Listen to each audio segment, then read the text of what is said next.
పోరాటాలతోనే హక్కులు రక్షించబడతాయని ఏయుటీసీ రాష్ట్ర అధ్యక్షులు ఆర్ రవీంద్రనాథ్ పిలుపునిచ్చారు.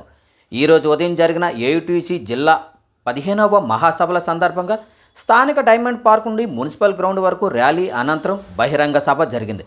ఈ సందర్భంగా ఆయన మాట్లాడుతూ ప్రస్తుతం దేశంలో కార్మిక వ్యతిరేక ప్రభుత్వాలు నడుస్తున్నాయని ఆవేదన వ్యక్తం చేశారు. ఉన్న 29 కార్మిక చట్టాలను 5 లేబర్ కోడ్లుగా మార్చడం కార్మిక వర్గానికి అన్యాయమైన చర్యగా పేర్కొన్నారు. మెరుగైన జీతాలు ఇవ్వాల్సింది పోయి కష్టాలు తెచ్చి పెడుతున్నారని ఆందోళన వెలుబుచ్చారు. పరిస్థితులు ఇలాగే కొనసాగితే పెద్ద ఎత్తున ఆందోళన పోరాటాలు చేస్తామని హెచ్చరించారు. రాష్ట్ర కార్యదర్శి పడాల రమణ మాట్లాడుతూ 106 సంవత్సరాల చరిత్ర కలిగిన ఏయుటీసీ దేశంలో అనేక పోరాటాలతో హక్కులు చట్టాలు సాధించిందని గుర్తు చేశారు.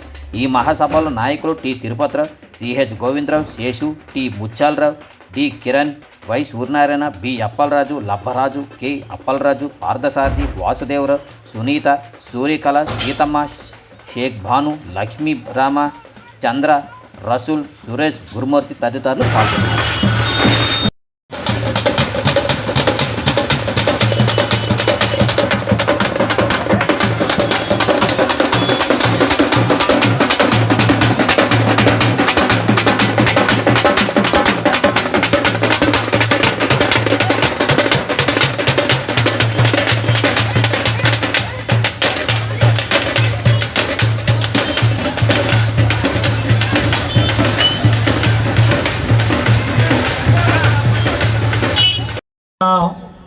రూపొందించుకొని మన ఉద్యమాన్ని మరింత విస్తరించేదానికి అవసరమైనటువంటి ఏర్పాట్లు చేసుకొని పోవటం అనేటటువంటిది ఆనవాయితీ.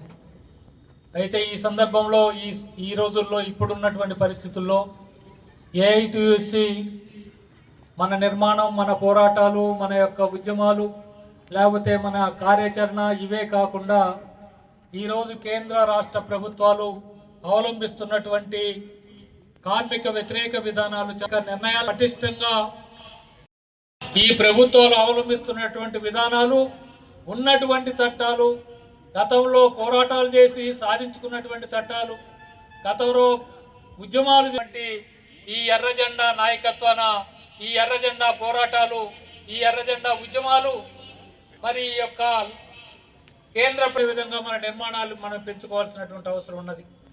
ఎందుకంటే ఇప్పుడున్నటువంటి ఉద్యమాలు ఈ ప్రభుత్వాలు అవలంబించే విధానం